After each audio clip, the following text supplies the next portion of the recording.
कल हमने कहा था देख लिया था एल्गी का रिप्रोडक्शन खत्म हो गया था। आज हमें क्या देखना है, एल्गी का क्या देखना है, बेनिफिट, मतलब एल्गी से हमें क्या फायदे हैं।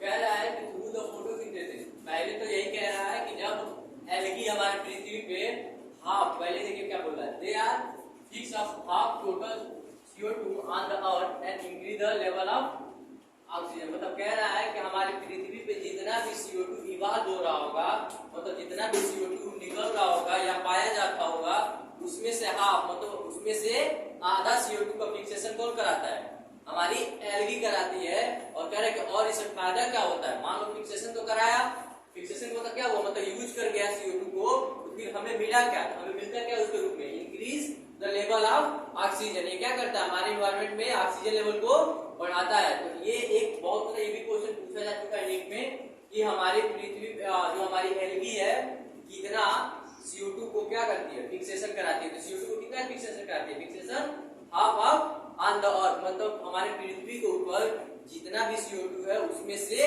आधा CO2 को, मतलब अगर 100% CO2 मान के चला जाए तो उसमें से 50% CO2 का फिक्सेशन कौन कराता है, हमारी एल्गी कराती है। तो जब फिक्सेशन कराती है तो क्या करती है, फिर increase the level of oxygen, oxygen level को क्या कर देती है, बढ़ा देती है।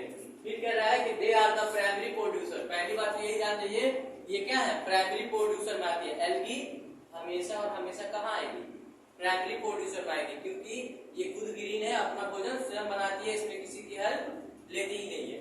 कह रहा है कि they are the primary producer and the basis of the food cycle all the aquatic animal. मतलब कह रहा है कि जो एक्वेटिक पानी में रहने वाले एनिमल हैं, जैसे हमारे जू फ्लैटान हो गए या अदर भी चीजें फिशेस हो गई या और भी जैसे एनिमल है जो हमारे एक्वेटिक है, तो कह रहा है कि जो एक्वेटिक के अगर बिहाफ में देखा जाए तो ये क्या है, हमारा प्राइमरी प्रोड्यूसर है। मतलब इसी को फ्लैटान या फिशेस सब चीजें इसी को खा के क्या कर रहे होंगे, अपनी एनर्जी का प्रोडक्शन कर रहे होंगे। जैसे हमारे पृथ्वी पे क्या होता है, प्राइमरी प्रोड्यूसर ग्रास है लैंड पे, वैसे एक्वेटिक में प्राइमरी प्रोड्यूसर कौन है, एल्गी है। They are the primary producer and the basis of the food, एक basis of food है किसका, cycling of the all aquatic animal, जितने भी पानी के अंदर रहने वाले हैं उनका प्राइमरी प्रोड्यूसर या प्राइमरी फूड कौन सा है, एल्गी है। अब कह रहा है कि मेनी मैरीन एल्गी, कुछ ऐसे भी होते हैं जो कहाँ पाए जाते हैं, मैरीन वाटर में पाए जाते हैं। तो मैरीन कौन सा होगा, समुद्री हो सकता है।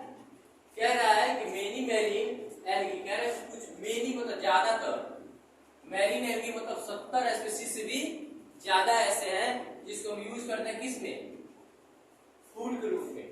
मतलब कह रहा है कि मैरीन एल्गी मतलब मेनी मैरीन एल्गी, मतलब बहुत सारे ऐसे मैरीन एल्गी हैं जैसे कि अगर 70 स्पीशीज से भी ज्यादा हैं, वो किसमें यूज किए जा रहे हैं, आजकल फूड में अपने यूज किए जा रहे हैं। तो कह रहा है कि उसका एग्जाम्पल क्या होगा जिसको हम फूड में यूज कर रहे हैं। तो पहला क्या है, ओरीफेरा और लेमिनेरिया और सर्गोसम, ये 3 एल्गी का नाम दिया गया आपके एनसीईआरटी में, जो मैरीन एल्गी है लेकिन यूज किसमें किया जा रहा है, फूड के रूप में इसे यूज किया जा रहा है। फिर कह रहा है कि आगार से क्वेश्चन बहुत ज्यादा, ये देख लीजिएगा क्वेश्चन यहाँ से भी पूछा गया है, ये भी पूछा जा चुका है, ये भी पूछा जा चुका है। ये तो आगार तो फेमस ही है। कह रहा है कि आगार जैसे एक क्या होता है, एक तरह का लिक्विड होता है जो निकाला जाता है, किस एल्गी से निकाला जाता है, गैस्लीडियम और गैस्लीरिया। कह रहा है कि is used for the grow in microbe and in ice cream and jelly. मतलब कह रहा है कि जो अपना गिलेडियम और गैस्लीरिया हमारी जो एल्गी है उससे एक आगार नामक केमिकल निकाला जाता है जो किस चीज में यूज होता है, माइक्रोब को ग्रो कराने में। इसमें माइक्रोब बहुत इजीली ग्रो कर जाते हैं। और किस में यूज होता है, आइसक्रीम बनाने में और जेली बनाने में। याद रहेगा ना, आगार का यूज, देखो पहले तो आगार निकाला कहां से जाता है, गिलेडियम और गैस्लेरिया, 2 एल्गी का नाम दिया गया है, दोनों से क्या निकलता है, आगार निकलता है। उसके बाद से आगार जो यूज मतलब आगार निकालते हैं तो उसको यूज कहाँ करते हैं, तो आगार का हम यूज करते हैं कहाँ पे, माइक्रोब को ग्रो कराने में। और कहाँ करते हैं, तो आइसक्रीम जो आपकी बनती है, आइसक्रीम में भी हम क्या करते हैं, आगार का यूज करते हैं। और कहाँ करते हैं, तो जेली पे करते हैं। यहाँ तक कोई डाउट, ये भी क्वेश्चन नीट में पूछा जा चुका है अभी तक। अब कह रहे हैं कि सम, अब एक चीज दिमाग में रखिएगा, यहाँ यूज किया है मेनी और यहाँ यूज कर रहा है सम, ये पकड़ के रखेंगे। यही आया आएगा करेक्ट और इनकरेक्ट में, यही जो मीनिंग है ना यही बनाएंगे आपके जो फेल होंगे। तो कह रहा है यहाँ पे मीनिंग क्या बोला था, 70 स्पीसीज से भी ज्यादा स्पीसीज है जो क्या है हम अपने भोजन के रूप में आजकल यूज कर रहे हैं, वो 3 नाम यहाँ दिया गया था। अब कह रहे हैं कि सब मैरीन, कुछ ऐसे भी हैं, कुछ ऐसे हैं जो क्या है मैरीन में पाए जाते हैं, ब्राउन और रेड एल्गी जो प्रोड्यूस करते हैं क्या, उनके पास क्या होता है हाइड्रोक्लोराइड होता है। हाइड्रोक्लोराइड का मतलब ये होता है कि इनके पास एक ऐसी बॉडी होती है हाइड्रोक्लोराइड वाली जो क्या करता है उनको पानी को जकड़ के रखता है, पानी को जल्दी खत्म नहीं होने देता है। अगर पानी खत्म हो जाएगा तो एल्गी डेड कर जाएगी ना, तो होल्डिंग कैपेसिटी होता है, मतलब पानी को क्या करता है पकड़ के रखता है। तो पानी को जब पकड़ के रखता है तो किसके वजह से पानी को पकड़ के रख रहा है, इसके पास कौन सा नेचर होता है हाइड्रोक्लोराइड नेचर होता है। हाइड्रोक्लोराइड का क्या कारण होता है, हाइड्रोक्लोराइड जो होता है वो क्या होता है, वो वाटर लवर होता है, मतलब क्या करता है पानी को चिपका के रखता है अपने साथ, उसी को क्या बोलते हैं वाटर होल्डिंग सब्सटेंस भी बोलते हैं। अरे आपने क्लीनिंग प्रॉपर्टी पढ़ा होगा ना, सर्फ का, डिटर्जेंट का, सॉप का, तो डिटर्जेंट का हम लोग क्या पढ़ते हैं हाइड्रोफोबिया, और पढ़े तो वहां पे एक वाटर जो होता है हेड होता है, जो वाटर लवर होता है, जो टेल होता है वो वाटर हेटर होता है, अरे केमिस्ट्री में। तो वही से यहाँ भी है, कह रहा है कि सब मैरीन, कुछ ऐसे भी मैरीन एल्गी होते हैं जैसे में ब्राउन और रेड एल्गी, जिनके पास वो क्या प्रोड्यूस करते हैं हाइड्रोक्लोराइड एक सब्सटेंस प्रोड्यूस करते हैं।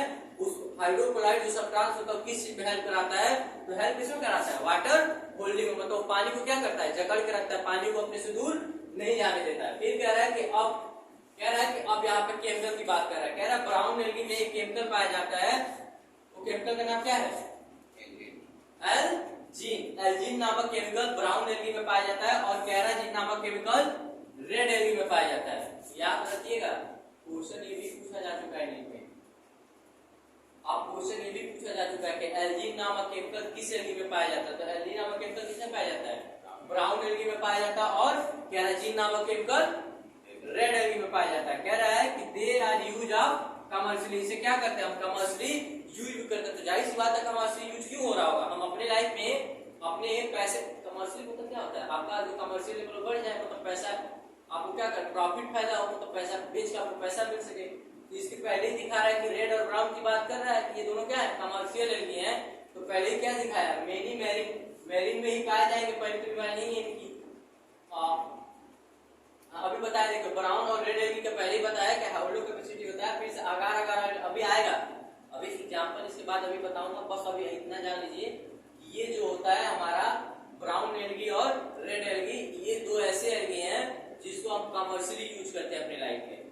कह रहा है कि अब बस ये केमिकल का याद रखिएगा, एल्जीन नामक केमिकल किसमें पाया जाता है, तो ब्राउन एल्गी में पाया जाता है, और कैराजीन नामक केमिकल किसमें पाया जाता है, तो रेड एल्गी में पाया जाता है। ये भी क्वेश्चन नीट में पूछा जा चुका है कैराजीन और एल्जीन वाला, और ये भी क्वेश्चन पूछा जा चुका है कि हाइड्रोक्लोराइड वाली बॉडी किसके पास पाई जाती है, तो ब्राउन और रेड। देख लीजिए सबसे इंपॉर्टेंट तो ब्राउन और रेड ही का खेल चला, ग्रीन का कहीं काम आया ही नहीं। जितना भी हम प्रॉफिट पढ़ रहे हैं इसमें कहीं ग्रीन आपको दिखा अभी, एक बार नोटिस करिए कहीं भी ग्रीन नहीं दिखा होगा, क्योंकि रेड और ब्राउन सबसे ज्यादा इंपॉर्टेंट रोल करते हैं किसमें कमर्शियली में। अब कह रहा है कि एक होता है प्रोटीन रिच यूनिसेलुलर एल्गी, जिसको हम क्या जानते हैं किस नाम से, क्लोरेला के नाम से जानते हैं, मतलब प्रोटीन रिच होता है, और क्या होता है यूनिसेलुलर एल्गी के नाम से जाना जाता है। उसका एक एग्जांपल क्या दिया गया है एनसीईआरटी में आपके, chlorella are used in food supplement in space travel. कह रहा है कि जो साइंटिस्ट होते हैं या जो स्पेस में जाते हैं, कह रहा है कि जो स्पेस में जाते हैं वहां पे तो हम खाना खा नहीं सकते, क्योंकि हम जानते हैं मान लो अगर हम मून पे गए तो मून पे हम खाना खा पाएंगे बैठ के, नहीं खा पाएंगे, क्योंकि वो क्या करते हैं जो भी चीज ले जाता है, जो स्पेस ट्रेवल होता है जो भी चीज ले जाते हैं वो पेस्ट्री फॉर्म में ले जाते हैं अपने खाने को, या तो वो लिक्विड फॉर्म में ले जाते हैं, ताकि क्या करें अपने माउथ के पास ले जाके और उसको इजिली मतलब सक कर ले जाए। अगर मान लो नॉर्मली ऐसा मून पे रख के खाना खाएंगे तो खा लेंगे, पता चलेगा खाना कहीं और उड़ रहा है और हम कहीं और उड़ रहे हैं, क्योंकि वहाँ ग्रेविटेशन तो है नहीं, मामला तो वहाँ कुछ और है। तो कह रहे हैं जो स्पेस ट्रेवल होते हैं वो एक एल्गी का यूज करते हैं सबसे ज्यादा, वो क्या है क्लोरेला। ये क्या होता है, इसमें बहुत ज्यादा प्रोटीन रिच होता है, तो अगर मान लो इसको तुम खा लेते तो तुम्हारे बॉडी में प्रोटीन की तो आवश्यकता पूरी हो जाएगी, एनर्जी मिल ही जाएगा। तो कह रहा है कि जो स्पेस ट्रेवल होते हैं वो अपना फूड सप्लीमेंट्री के रूप में किसको यूज करते हैं, क्लोरेला को। तो क्लोरेला क्या है प्रोटीन रिच है और यूनिसेलुलर एल्गी। अब हम देखेंगे कि अब यहाँ से रियल स्टार्ट होगा एल्गी को कितने टाइप में बांटा गया है और सारे टाइप जो भी टाइप है उसमें कौन क्या कराता है। यहाँ तक कोई डाउट? ये जितना भी पॉइंट है मोस्ट इंपॉर्टेंट है। यहाँ से हर साल आपको नीट के क्वेश्चन दिखेंगे। 2024 में भी आपको ये देखने वाले हैं, इसमें से एक क्वेश्चन फिक्स से आएगा, चाहे जो आएगा तो इसी टॉपिक से आएगा। कितने हैं? 1 2 3 4 8 पॉइंट है। 8 पॉइंट में से ही आपको नीट के क्वेश्चन में आने हैं। एक क्वेश्चन फिक्स है, यहाँ से कहीं ना कहीं से आएगा। यहाँ तक कोई डाउट है? ठीक है, तो आगे फिर देखते हैं।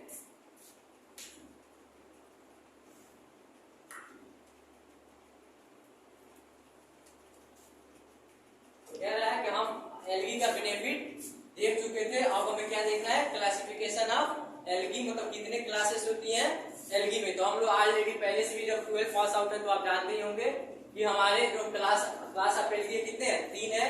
एक ग्रीन कलर वाला होगा, एक ब्राउन कलर वाला होगा, एक रेड कलर वाला होगा। तो जो ग्रीन कलर वाला है उसको क्या बोलते हैं?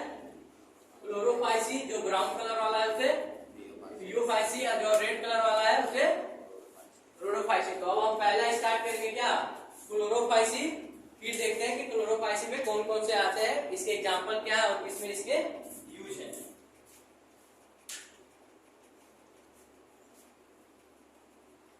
तो हम क्या देखे हैं कि कितने क्लास है एल्गी के? एल्गी के 3 क्लास है, क्लोरोफाइसी, फियोफाइसी और रेडियोफाइसी। तो क्लोरोफाइसी का किस कलर का होता है? तो ग्रीन वाले होते हैं, और फियोफाइसी जो होते हैं वो ब्राउन वाले होते हैं, और बताओगे रोडोफाइसी जो होते हैं वो रेड वाले होते हैं। तो अब हम पहला देखेंगे क्लोरोफाइसी। क्लोरोफाइसी क्या होता है? ग्रीन कलर वाला, इनके पास ग्रीन पिगमेंट पाए जाते हैं। तो कह रहा है कि पहले ही हम जानते हैं कि कैसा होता है क्लोरोफाइसी। यूनिसेलुलर होता है और कॉलोनियल होता है और फिलामेंटस होता है। तो आप पहले ही जानते हैं कि यूनिसेलुलर होगा मतलब ये सिंगल वाले होंगे। कॉलोनियल का एग्जांपल कोई बताना चाहेगा? वॉलबॉक्स पहले हमने पढ़ चुका है, लेकिन यहाँ पे क्या होगा? एक कॉलोनी टाइप होंगे, मतलब एक अपना कॉलोनी बना के रह रहे होंगे, और क्या है? फिलामेंटस होंगे। फिर कह रहा है कि और they are the usually grasses green due to the pigment chlorophyll a and b in chloroplast. कह रहा है कि आपने देखा होगा कि जो ग्रासेस होती है, जो घासें होती हैं, जो ग्रीन कलर के दिखाई देती हैं, उनके पास कुछ पिगमेंट पाए जाते हैं। वो पिगमेंट का हम किस नाम से जानते हैं? क्लोरोफिल ए के नाम से या बी के नाम से। मतलब कह रहे हैं कि जो ग्रीन करने की कैपेसिटी होती है, जो ग्रास ग्रीन कलर का दिख रहा होता है, वो किस पिगमेंट के कारण दिख रहा होता है? क्योंकि उसके पास क्लोरोफिल पाया जाता है। लेकिन क्लोरोफिल में भी कौन से क्लोरोफिल पाया जाता है? तो क्लोरोफिल ए और क्लोरोफिल बी। ये जो होता है, ये कौन सा कलर शो कराता है? ग्रीन कलर को शो कराता है। कह रहा है कि जो नॉर्मली इसे हम किस नाम से जानते हैं? इन क्लोरोप्लास्ट में पाया जाता है। सिंपल सी भाषा ये है कि दे आर यूजुअली, जब आपने देखा होगा कि जो ग्रीन कलर की ग्रासेस होती हैं, उनके अंदर एक पिगमेंट पाया जाता है जिसे हम क्लोरोफिल बोलते हैं। लेकिन उनको ग्रीन करने के पीछे के क्लोरोफिल कौन कौन होते हैं? तो क्लोरोफिल ए होता है और क्लोरोफिल बी होता है। तो ये क्लोरोफिल पाए कहाँ जाते हैं? आखिर प्लांट के किस पार्ट पे पाए जाते हैं? तो जो हमारी पत्तियां होती हैं उसमें जो क्लोरोप्लास्ट होता है, क्लोरोप्लास्ट के अंदर क्लोरोफिल पाए जाते हैं। यही कहानी बोल रहा है। तो कह रहा है कि अगर हम जानते हैं कि हमारी जो एल्गी है वो ग्रीन है, तो इसके अंदर भी पिगमेंट कौन सा होगा? क्लोरोफिल ए होगा और क्लोरोफिल बी होगा। कहानी समझ में आया क्या बोल रहा है? Yes sir. बोल यही रहा है कि ग्रासेस हमने देखा है कि ग्रीन कलर का होता है, वो भी क्या होता है? ऑटोट्रॉपिक होता है, अपना भोजन स्वयं बनाता है और ग्रीन कलर का दिखाई देता है। तो कह रहा है जब ग्रीन कलर का दिखाई देता है तो उसके पीछे का राज क्या होता है? उसके पास क्लोरोफिल पिगमेंट पाया जाता है। तो वो क्लोरोफिल पिगमेंट में कैसे होते हैं? 4 टाइप के होते हैं, वो हम बाद में पढ़ेंगे। क्या पहले तो हम ग्रीन वालों को ही देखें।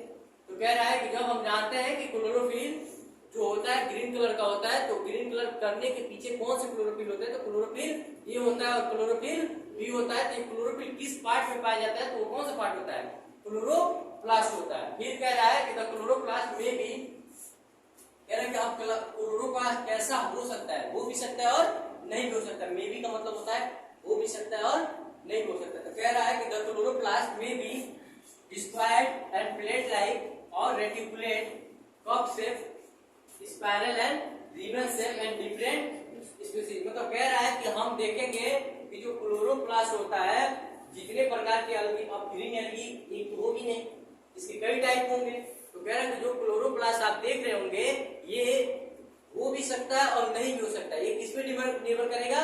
जो हमारी ग्रीन एल्गी होंगी उसके स्ट्रक्चर होंगे, वो कैसे, उनकी जो बनावट है वो कैसी है, उस पर डिपेंड करेगा कि हमारे क्लोरोप्लास्ट का स्ट्रक्चर कैसा हो। तो वही बोला कि कैसा हो सकता है। तो डिस्क लाइक स्ट्रक्चर भी हो सकता है और प्लेट लाइक चपटा भी हो सकता है या रेटिकुलेट भी हो सकता है या कप शेप का भी देखने के लिए मिल सकता है या रिबन शेप, जो रिबन होता है आपने लड़कों पहले के जमाने में जो लड़कियां रिबन बांधती थी या औरतें रिबन बांधती, अब तो रिबन चलता ही नहीं। आपको पता नहीं क्या क्या कितना बोलती है, आप पेटिस बोलती हैं, पता नहीं, मतलब जो भी चीज है पहले रिबन कुछ ऐसा हुआ करता था, लंबा लंबा सा होता था और पतला पतला सा ऐसा होता था, जो बालों को बांधा करते थे जिससे। रिबन पता नहीं आपने देखा है कि नहीं देखा है, देखा था इतना तो देखा ही होगा।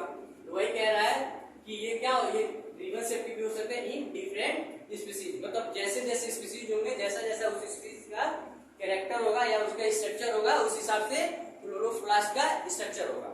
इसीलिए मे भी यूज किया, हो भी सकता है और नहीं भी हो सकता है। इतने टाइप के मतलब इनके शेप और साइज हो सकता है कि क्लोरोप्लास्ट के। अब कह रहा है कि मोस्ट, आप देखना इंक्रीज मीनिंग आ गया, मैं बार बार बोलता हूँ सम मोस्ट मेनी, जहां है इनको स्टार मार लीजिएगा, ये असली खेल यही से चलता है। ठीक है, कह रहा है कि most of them have one और मोर, मतलब कह रहा है एक भी हो सकता है, एक से अधिक भी हो सकता है। क्या पैरानाइड, पैरानाइड क्या होता है, स्टोरेज बॉडी, एक तरह का ग्रीन एलगी होती है, उनके अंदर एक मतलब एक तरह का बॉडी स्ट्रक्चर पाया जाता है जिसका नाम क्या है, पैरानाइड होता है। ये क्या करता है, स्टोर करता है, स्टोर बॉडी के नाम से जाना जाता है, जो लोकेटेड इन क्लोरोप्लास्ट। मतलब कह रहा है कि जो हमारे ग्रीन एलगी मोस्ट, मतलब ज्यादातर एलगी में, कौन से ज्यादातर एलगी में, ग्रीन एलगी के, ग्रीन एलगी को क्या बोलते हैं, क्लोरोफाइसी बोलते हैं। तो कह रहा है क्लोरोफाइसी के मेंबर में ज्यादातर मेंबर जो होंगे उनके अंदर एक से अधिक क्या पैरानाइड पाया जाएगा। पैरानाइड का काम क्या करता है, जो स्टोर करता है, क्या स्टोर कर रहा होगा, भोजन को स्टोर करेगा, जो बचा पूछा भोजन होगा। तो कह रहा है जो स्टोर बॉडी बांधते हैं उसका लोकेशन कहाँ होता है, ये पाया कहाँ जाता है, जो ये पैरानाइड स्टोर कर रहा होता है ये किस बॉडी पार्ट में पाया जाता है, ये पाया कहाँ जाता है, क्लोरोप्लास्ट में पाया जाता है। मतलब कहने का मतलब यह है कि जो हमारा क्लोरोफाइसी होता है, क्लोरोफाइसी के मेंबर जो होते हैं उनके बॉडी में एक क्लोरेनाइड नामक क्या बॉडी ऑर्गन पाया जाता है, जो क्या करता है, स्टोर करता है किसी चीज को। उसका लोकेशन कहाँ होता है, उसका लोकेशन होता है कहाँ पे, क्लोरोप्लास्ट में। यही कहानी है। अब कह रहा है कि जो पैरानाइड होता है contain the protein beside starch, मतलब कह रहा है कि जो पैरानाइड होता है बना किस चीज का होता है, वो स्टोर किस चीज को कर रहा होगा, प्रोटीन बिसाइड स्टार्च। जो पहली बात है भोजन ही बना रहे होंगे, स्टार्च के ही फॉर्म में तो स्टोर होंगे, क्या करेगा, या तो प्रोटीन को स्टोर करेगा या तो स्टार्च को। तो कहानी इतना ही रखिएगा, प्रोटीन डिसाइडेड स्टार्च को। तो ये क्या कर रहा होगा, प्रोटीन को भी स्टोर कर पाता होगा और स्टार्च को भी अपने स्टोर कर लेता होगा। कौन, पैरानाइड। पैरानाइड का काम ही क्या है, स्टोर बॉडी है, वो स्टोर करेगा। ये इसका लोकेशन कहाँ है, क्लोरोप्लास्ट में पाया जाता है। कौन, पैरानाइड। ये काम क्या करता है, स्टोर कराता है। तो स्टोर कर भी किस रहा होगा, तो प्रोटीन डिसाइड स्टार्च को क्या कर रहा होगा, स्टोर कर रहा होगा। अब कह रहा है कि सब, अब देख रहे हैं एक जगह मोस्ट की बात किया, अब एक जगह सम की बात कर रहे हैं। कह रहा है कि सम एल्गी स्टोर फूड, कह रहा है कि कुछ और भी ऐसे एल्गी हैं क्लोरोफाइसी के जो स्टोर करते हैं किसको, फूड को, किस फॉर्म में, आयन ड्रॉपलेट के फॉर्म में। तो अब देखना कितना अच्छा क्वेश्चन बनाया, नीट 2 बार क्वेश्चन पूछा है, एक बार इनको उठाया है, एक बार इनको मतलब घुमा के पूछा है। देखो कहता है कि आप बताइए कि जो प्रोटीन बेसाइड स्टार्च होते हैं वो किस बॉडी पार्ट में स्टोर होते हैं, किसमें स्टोर होते हैं। अरे पैरानाइड मेरे भाई बॉडी पूछा सामने, इसीलिए तो उसको घुमा के रखा हूं। पैरानाइड क्या है, स्टोर बॉडी है ना, तो स्टोर किसमें होते हैं, किस बॉडी में स्टोर होते हैं। तो ऑप्शन में ये भी होगा, तो आपको ये ठीक करना है। अगर ये पूछा जाए कि पैरानाइड कहाँ लोकेट करता है, कहाँ पाया जाता है, तो क्या ठीक करोगे, क्लोरोप्लास्ट। लेकिन कह रहा है कि कुछ ऐसे भी एल्गी होते हैं क्लोरोफाइसी के जो फूड को स्टोर तो कर रहे होते हैं लेकिन स्टार्च और प्रोटीन के फॉर्म में नहीं कर रहे होते। किसमें कर रहे होते हैं, ऑयल ड्रॉपलेट के फॉर्म में कर रहे होते हैं। फिर कह रहा है कि they have rigid cell wall made of inner layer of cellulose and outer layer of lactose. अब देखो ये भी क्वेश्चन पूछा जा चुका है, बोला क्वेश्चन देखो क्या बोला, कह रहा है पहले कि जो हमारा क्लोरोफाइसी होता है, क्लोरोफाइसी जो एल्गी होती है उसका जो सेल वॉल होता है क्या होता है, रिजिड होता है, बहुत ज्यादा मजबूत होता है, टफ होता है, जल्दी टूटता नहीं है, तो कह रहा है टूटता नहीं है तो उसका वॉल भाई मजबूत होगा। वॉल मतलब सेल वॉल, सेल वॉल जब मजबूत है ताकि उसका सेल वॉल बना किस चीज का होता है, तो कह रहा है कि made of the inner layer of, जो कह रहा है कि जो एल्गी होता है, एल्गी के जो इनर लेयर होता है सेल वॉल का, मान लो ये सेल वॉल है कोई, ये सेल वॉल मानते हैं, तो कह रहा है कि ये जो इनर वाला होगा, इनर वाला होगा, कह रहा है ये किस चीज का बना होगा,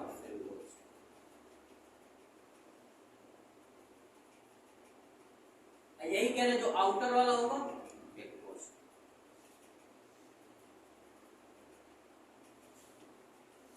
तो कह रहा है कि जो क्लोरोफाइसी की जो एल्गी होती है उसकी सेल वॉल कैसी होती है, रिजिड सेल वॉल होती है, मतलब बहुत मजबूत होती है। तो मजबूत होने का कारण क्या है कि जो इसका इनर सेल वॉल होता है वो सेलुलोजिक का बना होता है, लेकिन जो इसका आउटर सेल वॉल होता है वो किस चीज का बना होता है, मतलब ये इनर लेयर सेलुलोज का बना होता है, आउटर लेयर पेक्टोज का बना होता है।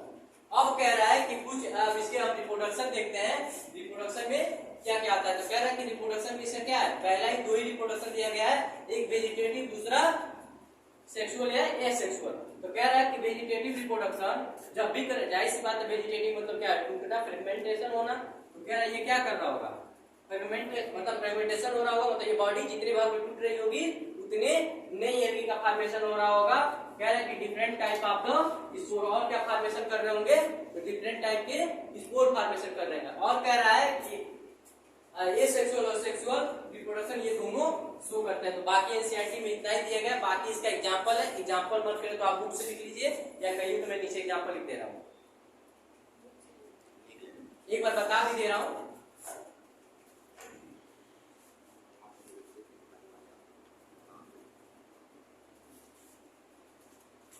एग्जांपल भी लिख लीजिए, क्या करना है, एग्जांपल भी लिख लीजिए।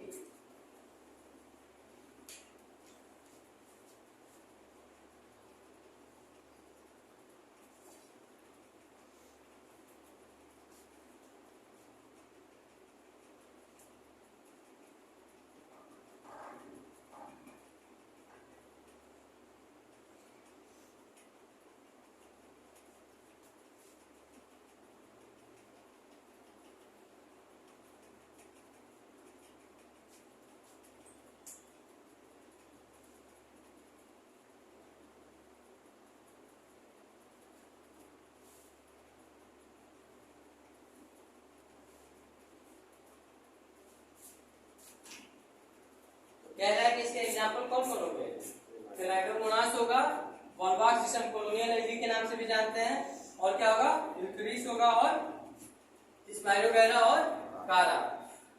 ये जो आपके 4-5 एग्जांपल दिख रहे हैं ये सब किसके एग्जांपल है, क्लोरोफाइसी के, ये ग्रीन एल्गी के एग्जांपल है। तो ये भी क्वेश्चन पूछा जा चुका है कि कारा जो होता है ये किसका एग्जांपल है, तो ये क्लोरोफाइसी का एग्जांपल है, ग्रीन एल्गी में आता है। कॉलोनियल का ये भी क्वेश्चन पूछा जा चुका है, तो कॉलोनियल एल्गी किसे, कॉलोनियल एल्गी के एग्जांपल कौन है, तो वॉल्वॉक्स है। ये भी आप जो भी है मतलब एक बार देख लीजिएगा एग्जांपल में 1 2 3 4 और 5 मतलब क्लोरोफाइसी में 5 एग्जांपल दिए गए हैं, क्लाइडोमोनास, वॉल्वॉक्स, एंथ्रिक्स और स्पाइरोगैरा और कारा। ये 5 एग्जांपल किसके हैं, तो हमारे ग्रीन एल्गी के हैं। बाकी इसमें देख लीजिएगा स्तंभ, ये दिमाग में रखिएगा, स्तंभ जो होते हैं वो स्टोर करते हैं हार्ड डेफिनेटली मोस्टली किसमें करते हैं, तो प्रोटीन बेसाइड स्टार्च में करते हैं। उसको स्टोर करने वाला बॉडी का नाम क्या है, तो पेरोनाइड है। इसका लोकेशन कहाँ होता है, तो क्लोरोप्लास्ट में होता है, और कोई चीज तो ऐसा है नहीं। बाकी ये क्या है, क्लोरोप्लास्ट का शेप और साइज है तो किस पे निर्भर करता है, तो स्ट्रक्चर के हिसाब से आप पे निर्भर करेगा। जैसी एल्गी की स्ट्रक्चर होगी वैसा उनका शेप होगा। वो डिश लाइक भी हो सकते हैं, प्लेट लाइक भी हो सकते हैं, और रेटिकुलेट भी हो सकते हैं, कप शेप के भी देखेंगे, स्पाइरल शेप के भी दिख सकते हैं, और रिबन शेप के भी मिल सकते हैं। वजह क्या होगा, डिफरेंट ऑफ शेप देखने को मिलेगा क्लोरोप्लास्ट में, जो different of shape of algae होंगे। तो देख लो, कह रहा है कि क्लोरोफाइसी का एग्जांपल होता है, उसके कुछ ट्रिक भी है। ट्रिक में क्या है, क्लासिक कार XUV, मतलब आपने देखा होगा XUV आजकल कार चल रही है, बहुत अच्छी कार है, मतलब 17-18 लाख की पड़ रही है। तो क्या एक तरह का क्लासिक कार ही तो है। तो कह रहा है कि क्लासिक कार का मतलब क्या हुआ, इसका ट्रिक यही है। देखो क्लोरोफाइसी का एग्जांपल अगर याद करना तो ट्रिक के थ्रू से क्या करेंगे, क्लासिक मतलब क्लाइडोमोनास, और कार का मतलब क्या होता है, कारा, और एक्स यू, बी का मतलब क्या है, एस से मतलब स्पायरोमेरा और यू का मतलब यूथ्रिक्स और बी का मतलब वॉलवॉक्स। ये है ट्रिक क्लोरोफाइसी का। अगर आप ये भी याद रखते हैं क्लासिक कार एक्सयूवी कौन है, तो हमारा क्लोरोफाइसी है। इतना अगर याद रहेगा ना कि हमारा क्लासिक कार एक्सयूवी कौन है, तो क्लोरोफाइसी है, मतलब ये ग्रीन कलर वाली। तो ग्रीन कलर में कौन कौन आते हैं, तो क्लासिक का मतलब टर्माइडोमोनास और कार का मतलब कारा और एस का मतलब स्पायरोमेरा और यू का मतलब यूलोथ्रिक्स और बी का मतलब वॉलवॉक्स। ये क्या है, ट्रिक है क्लोरोफाइसी के।